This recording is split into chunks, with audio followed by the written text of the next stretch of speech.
Pues para hablar de esto y de muchos otros temas, porque esto, aunque de pronto parece que está muy árida la información o que no hay mucha información, siempre hay que comentar con mi queridísimo amigo Roberto Gil Suárez. ¿Cómo estás, mi querido Gil? Hola, querida Adela, buen día. ¿Cómo estás, Gusto. Catrín? Bien, tú, extrañándote, Yo desesperado. también, Catrín. Oye, Ya, súbanle que no pronto. oigo, no le escucho bien al Catrín. ¿Ya me Ay, ahí escuchas? estás, ahí estás, ahí ¿Ya está estás. mejor? Ya está mejor. ¿Qué cosa la violencia en México? ¿Qué cosa lo que pasa? Este, Desde Palacio Nacional, pues tienen otra realidad, ¿no? Reportan o viven en otra realidad.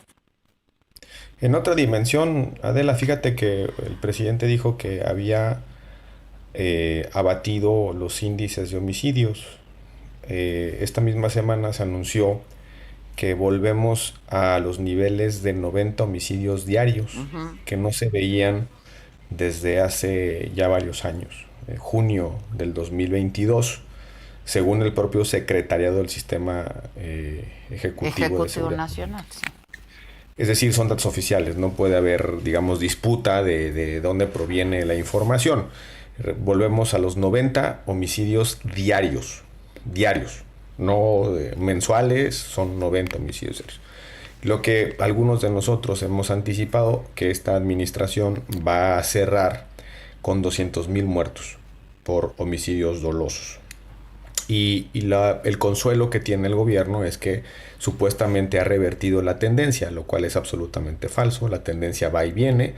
Y hay estados que antes no estaban complicados y que ahora ya se complicaron. Zacatecas, Colima, Chiapas, Sí, que tiene apa. que ver con un fenómeno económico muy básico, que es el de la migración. El gobierno aceptó eh, cerrar la frontera sur y eso genera un mercado negro de trata de migrantes y está explicando en buena parte la disputa entre cárteles, porque los cárteles mexicanos se han diversificado. Antes solamente se dedicaban al trasiego de drogas, ahora también se dedican a todos los negocios que generen dinero, la extorsión y ahora la trata de migrantes. De hecho, algunos analistas han calculado que la utilidad o los ingresos más importantes del crimen organizado ya no provienen, Adela, del trasiego de De droga, drogas. sino provienen de la extorsión a los aguacateros de Michoacán o a la trata de los migrantes que vienen de Centroamérica bajo un, digamos, un contexto pues cada vez más complejo. ¿Por qué? Porque la elección en Estados Unidos trata sobre migración, los mensajes es que se va a cerrar la frontera, entonces las familias que quieren migrar, que quieren reunirse con los que ya migraron, aceleran las decisiones de migración y entonces por eso se generan esos conos, digamos, de flujo, más lo que implica inevitablemente un mercado negro. Yo respeto mucho el trabajo de los defensores de derechos humanos, el trabajo del padre. Qué testimonio tan Tan crudo duro, ¿no? acabas de obtener, Adela. Pero el padre fue muy generoso diciendo que a México le falta Estado de Derecho. Yo creo que hay que decirlo con mucha claridad, Adela. Lo que le falta es Estado. Es decir, la presencia del Estado, de la autoridad, la presencia de lo público, la presencia del gobierno. El Estado de Derecho implica presencia de lo público disciplinado con reglas. Aquí ni siquiera hay presencia de lo público. La iglesia, que además en su función pastoral, pues también tiene un poco esa penetración social y genera estos contactos con estas manifestaciones de violencia, de crimen, de organizaciones, etcétera. Pero que suplan a la autoridad en la pacificación, pues es de locos, Adela, Es ya de que es verdad, de de locos, locos, sí. de locos, de Sí, locos, sí. ¿no? Y por eso, además jugándose la Y vida, poniéndose en eh, riesgo, claro. viéndose en riesgo, que además el gobierno sabe perfectamente lo que está pasando, pero pues nada más le pone unos escoltas y no se resuelve el problema de fondo. El problema de fondo es la presencia del Estado, Adela, y no es cierto, el presidente no va a entregar un país más seguro, no va a entregar el país pacificado que él prometió. Los abrazos y no balazos son y serán la herencia maldita de esta administración. Y Adela, yo creo que ahí no hay absolutamente nada que presumir. El presidente podrá tener otros activos políticos, sobre todo la mejora del ingreso, los programas sociales, su capacidad de comunicación, pero en materia de seguridad no tiene absolutamente nada que presumir. Y le pone un reto enorme a la presidenta.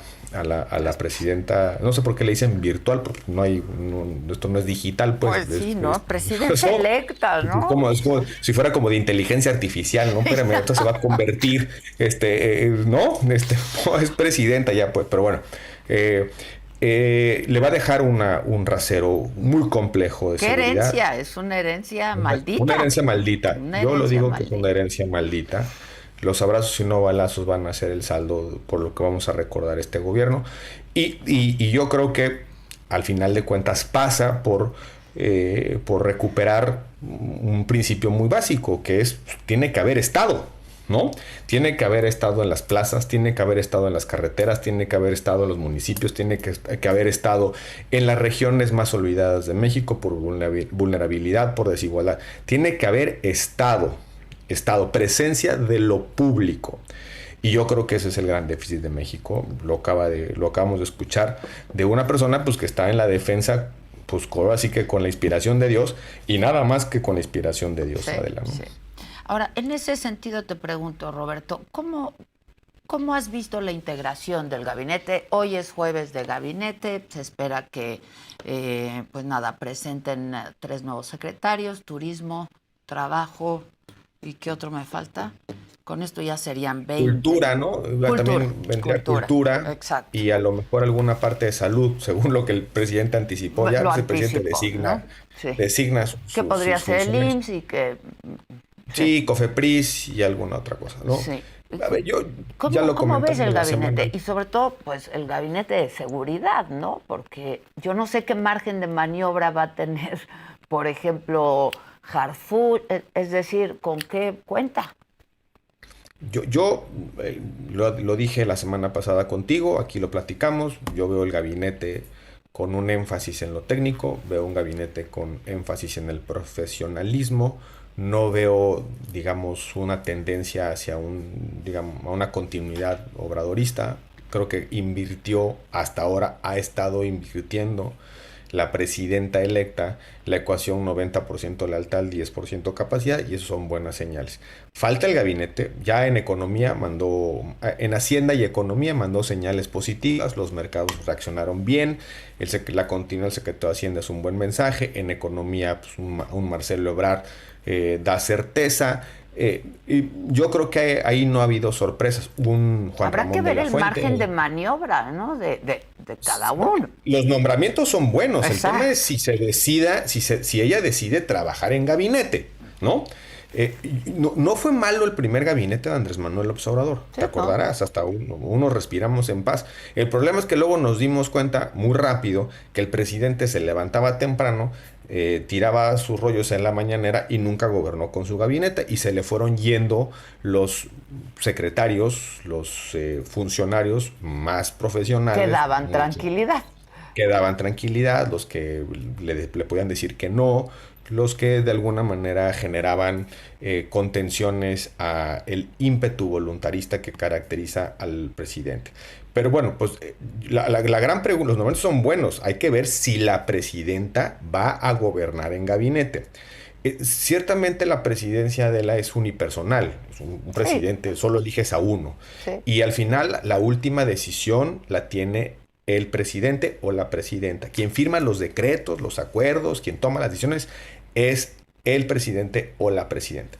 Pero la propia racionalidad del gabinete te implica ciertos controles. Voy a poner un ejemplo muy concreto. La Constitución dice que una orden presidencial tiene que tener el refrendo una firma de un secretario del despacho. En el presidencialismo mexicano eso parecería una cosa media vacía, vacua, ¿no? Pero no, es un control frente a decisiones irreflexivas, arbitrarias, que un secretario te diga no. ¿Lo puede quitar el presidente? Sí, pero con un costo político y habría que explicar qué pasó. Un gabinete bien formado puede ser no solamente enriquecer la toma de decisiones del presidente, sino también puede ser una contención interna, sobre todo si tienes, digamos, racionalidades regionales, de profesión, de experiencia del propio partido. El hecho, a mí me da cierta tranquilidad que la presidenta tenga en su gabinete a un contendiente, por ejemplo, ¿no? Sí, A un sí. Marcelo Ebrard. Marcelo. ¿Por qué? Pues porque ahí hay una rivalidad positiva, ¿no? Pero sí y solo sí gobiernas en gabinete. Es decir, te sientas en la mañana a las 6, 7, 8, planteas la cuestión a discutir, escuchas los puntos de vista,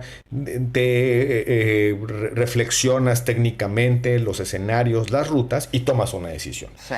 Pero ningún gabinete, el más perfecto, el de los puros, ahora sí que la selección española, ¿no? Sí. Funciona si no hay aptitud, disposición de quien toma las decisiones de escuchar, ¿no? Y de tomar decisiones con las carteras y los profesionales de las carteras. Yo creo que el gabinete hasta ahora va bien. Falta el más importante de él.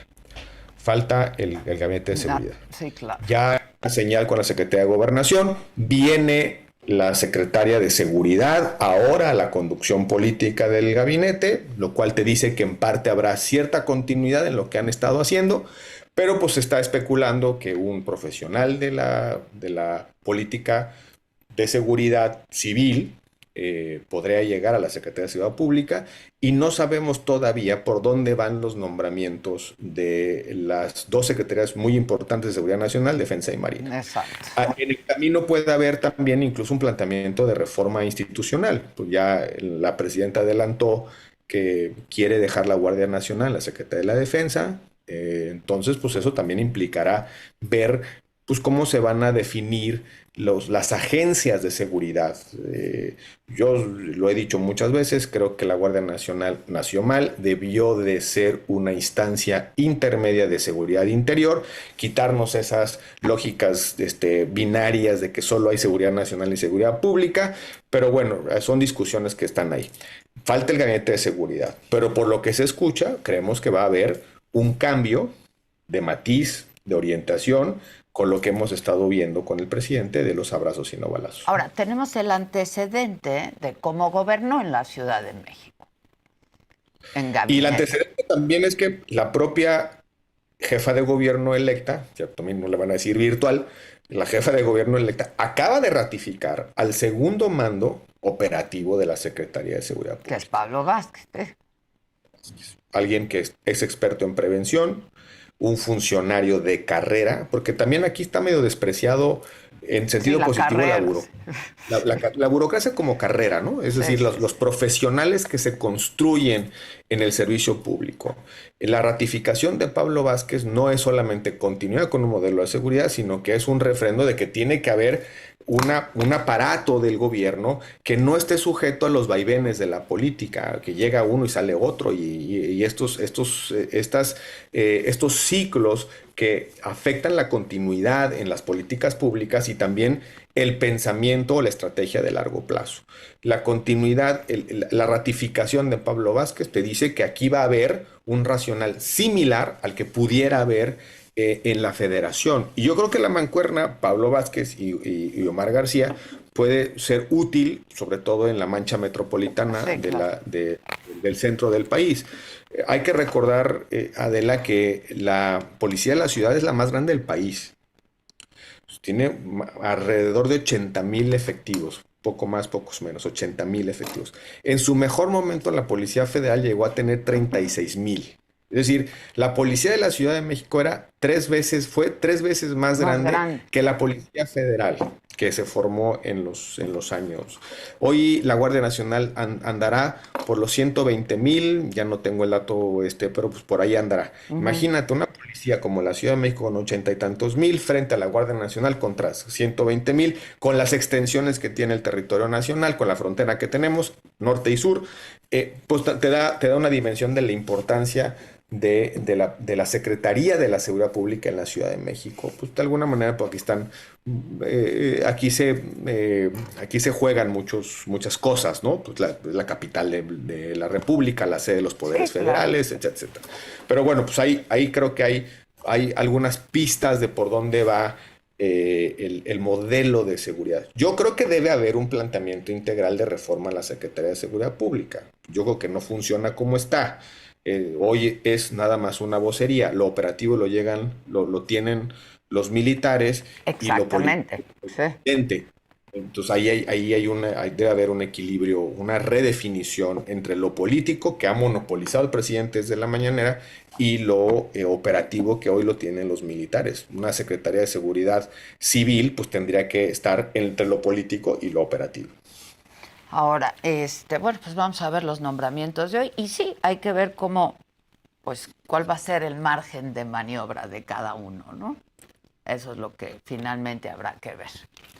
Y La- y, luego las, el y una cosa, gabinete ampliado, ¿no? Que ahí hay falta nombramientos mucho, muy falta importantes mucho. también.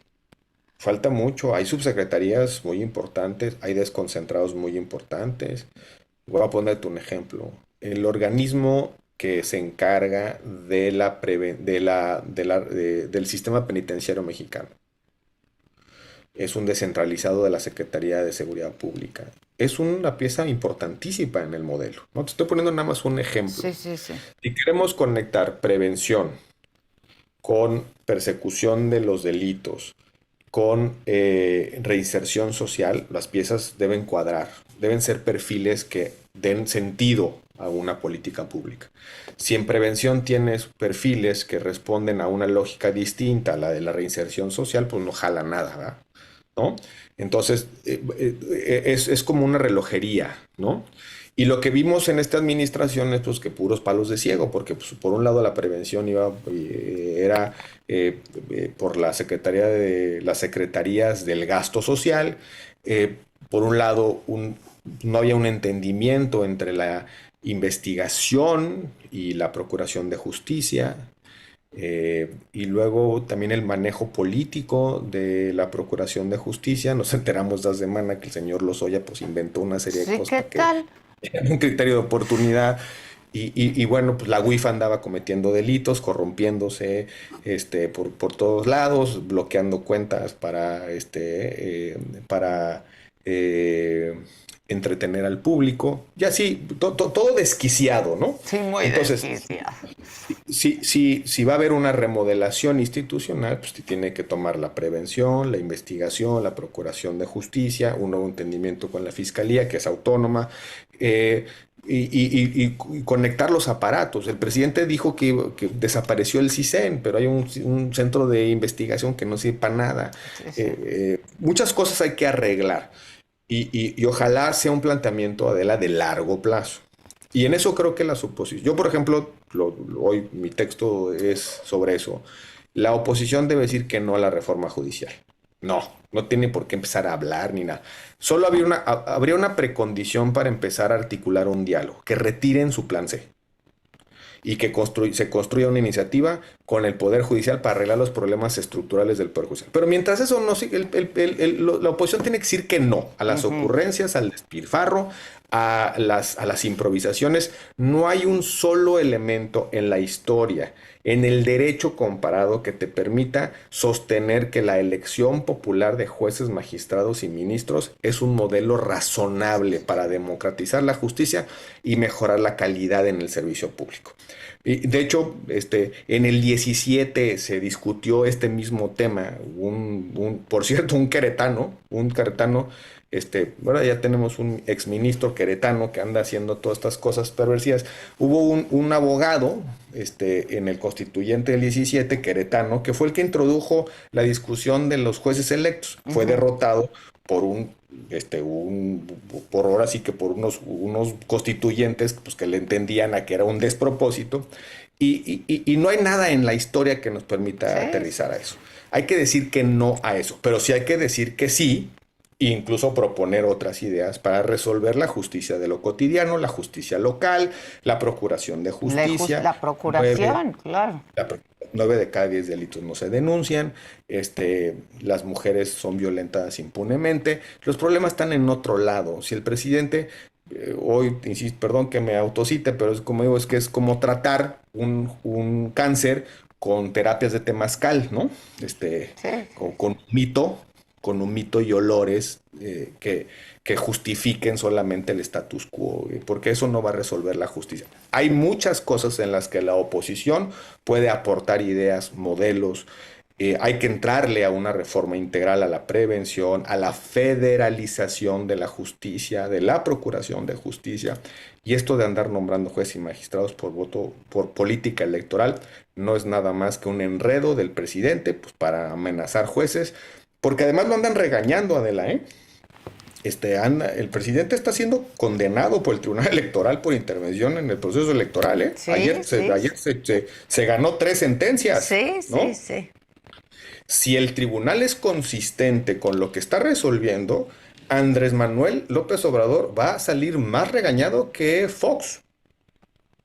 Con el famoso cállate chachalaca. Sí. De hecho, que en esa complejísima elección del 2006, del punto 56, cuando todo estaba tenso, a punto de una crisis constitucional, de si había relevo del poder público, el Tribunal Electoral confirmó la validez de la elección de Felipe Calderón, pero le dejó un regaño a Fox.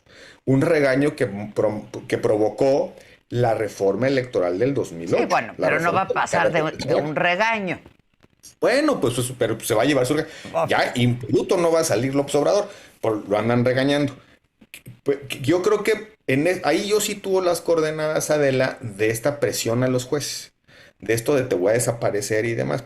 ¿Por qué? Porque es ponerle la pistola a los jueces. Por eso digo que la única condición que debe tener las oposiciones para sentarse a hablar, aunque no tengamos los números, pero sí tenemos la legitimidad, ¿eh? Porque no es lo mismo sacar una reforma a contrapelo con mayorías calificadas artificiales y con los suyos, que tener un consenso. Y ya te resignaste a que se la van a dar, ¿no? La sobrerepresentación, digo. No, yo no me resigno. Lo que pasa es que yo te lo dije la vez pasada, no veo tribunal. Pues sí, es que... No veo. Ahora, está a punto de resolverse las vacantes del tribunal. Sí, a ver quiénes llegan. En una de esas, pues ahora sí que la República puede tener solución. Yo he escuchado al exministro, al señor Saldívar, de ahí justificando que México no está en una anomalía democrática, pues porque los ingleses acaban de tener un gobierno que tuvo tantos votos y tuvo tanta representación. Es uno de los que hacen sofismas. El modelo británico es un modelo de mayorías, es el que tenía México en el PRI hegemónico, no tiene representación proporcional. La representación proporcional corrige la sobrerepresentación del que gana el distrito, gana todo. Entonces, lo que sí está en discusión es si el conglomerado que sostiene una plataforma a una candidata y que tienes candidatos de Morena disfrazados del Verde y el PT, pueden tener ese margen de sobreexpresión. ¿Dónde se escudan? Es que la Constitución dice partido. No, señores, hay toda una historia de cómo han evolucionado las coaliciones en nuestro país y cuál era el sentido de la sobreexpresión. Yo creo que no está todo perdido, hay muchas cosas todavía por hacer, sobre todo la discusión política de eso, ¿no? Lo que sí me parece es que pues yo nomás veo, creo que todavía ni hay impugnaciones. El PAN anda sacando boletines ahí de condena a la sobrerepresentación. Pero, por ejemplo, ¿por qué no impugnan la mañanera de hoy, Adela? sea, la mañanera de hoy, la secretaria de Gobernación sale a tomar la posición del INE y da una asignación del Congreso contra las facultades. ¿Sí? Entonces, si hay un litigio serio de las oposiciones, yo creo que puede haber. Lo que sí creo, no hay tribunal, habrá que ver si con las vacancias, pues, Pues, tenemos habrá que una ver luz. si hay tribunal y habrá que ver si hay oposición seria, ¿no? Pues, yo creo que esta es la batalla primordial por la Pues República, sí, ¿no? en eso deberían de estar, pero bueno, el PRI de Alito. Andan como changos con navaja, ¿no? Ahí, Ahora, el PRI de Alito ya, ¿no? el PRI, por la impugnación, ahí hay un debate jurídico, Adela, y creo que no es menor. Y el debate jurídico es, ¿hay estatutos o no hay estatutos? En mi comprensión, lo que en mi experiencia me indica, solo hay estatutos cuando los aprueba el INE. Mm, Ahorita no hay estatutos aprobados. ya. Entonces no puede haber Este actos cambio de consecuentes. estatutos no, todavía. Ok.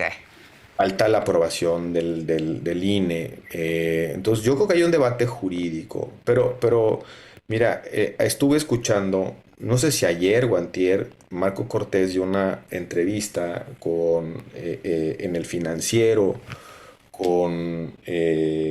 ya no me acuerdo con quién, pero fíjate, decía, es que nos falló la artillería, nos falló la decisión de la ocupación de Normandía, nos falló la Fuerza Aérea, nos infiltraron, tal. Y el que te dice todo eso era el general, man. Sí, sí, sí.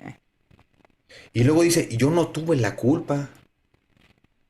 Y dicen, y además estoy aquí para lo que necesiten, Sí, para sí. salvar. Y ya es demencial, hombre, Sí. ¿no? O sea, fíjate, descalificando a su candidata a la presidencia, Sí, diciendo eso. que se enredó con lo de los programas sociales y demás, y que sin entender o cómo están los programas, o cómo debe abordar los partidos pues, de centro derecha, o lo que ya sea el PAN, al tema de la igualdad. Es que nosotros enseñamos a pescar, cabrón. Sí, sí está un poco todo esto distraído. Pero bueno, los partidos andan en una autodefensa, más en la lógica de las autojustificaciones que en una estrategia proactiva por defender lo fundamental ahorita, y lo fundamental ahora es la sobrerepresentación y tener muy clara la posición de las oposiciones con respecto a la reforma judicial. Adela, un partido político nacional se formó cuando el régimen político intentó reformar el artículo tercero de la Constitución mexicana para socializar la educación. Ujú. Hubo un rector que no estaba de acuerdo en eso. Y con una idea que tenía desde 1929, que se lo escribió a su maestro, a don José Vasconcelos, con esa idea movilizó a los jóvenes universitarios en defensa de la universidad y la libertad de cátedra, y se formó un partido que gobernó 12 años y que tuvo una representación, o ha tenido una representación histórica. Ese partido es el PAN. El PAN nació en la contención de la captura de la educación. ¿Por qué no puede resucitar el PAN en salvar al Poder Judicial de la captura del nuevo partido hegemónico? Sí, Pero pues andan en otra cosa, pues. andan en otra cosa. Oye, bueno, pues espero ya verte pronto. Vamos a ver qué pasa en los próximos ¿Qué días. dice Anda qué dice medio la muerta aquí, la Sí, información, a excepción de cada día más muertos, ¿no? Es terrible, es es terrible y terrible. eso no va a parar. El presidente, yo insisto, tiene otros activos que a lo mejor no supimos nosotros reconocer en su momento: el aumento al ingreso, el hecho de que haya convertido los programas sociales en programas universales Sí. y tiene la gente contenta. No sé cuánto tiempo eso será sostenible. Y tercero, que además jugó con cierto margen en el endeudamiento. Son los tres mitos económicos que el presidente rompió de la ortodoxia neoliberal. de los últimos 30 años. Y ahí, esos son yo los activos políticos que le puedo yo acreditar al presidente. Pero en seguridad está absolutamente reprobado. Este país es un baño de sangre, este país está bajo el control de las organizaciones criminales y tenemos, perdón que me desvíe, pero tenemos una muy mala noticia, Adela. El grupo político que está llegando con Trump, ese Trump que acaba de resucitar de un atentado políticamente con hablando, su compañero de fórmula. El compañero de fórmula. Es peor que él. La violencia. El compañero de fórmula puede ser un problema mayúsculo para México. Sí. Porque es el compañero de fórmula, es el vicepresidente que tiene un margen de influencia como cualquier vicepresidente. Muchos de los vicepresidentes tienen la encomienda de conducir la política exterior. Algunos se han dedicado a la Alianza Atlántica, otros se dedican a México o a América. Este candidato a la vicepresidencia tiene un problema personal con México. Sí, es de los que nos quieren invadir. O sea, ¿no? Entonces, pero además no solamente es candidato a la vicepresidencia, pues si es vicepresidente, pues es el que sigue en una posible sucesión. Tiene el ticket, claro. Yo como senador, bueno, él es senador, lo he seguido en sus posiciones, es durísimo con respecto a México, con respecto a fentanilo, con respecto a migración, con respecto al nearshoring, con respecto a el Tratado de Libre Comercio. No es un cuate suavecito, y ahí va a haber muchos retos para Juan Ramón de la Fuente y para Marcelo Ebrard.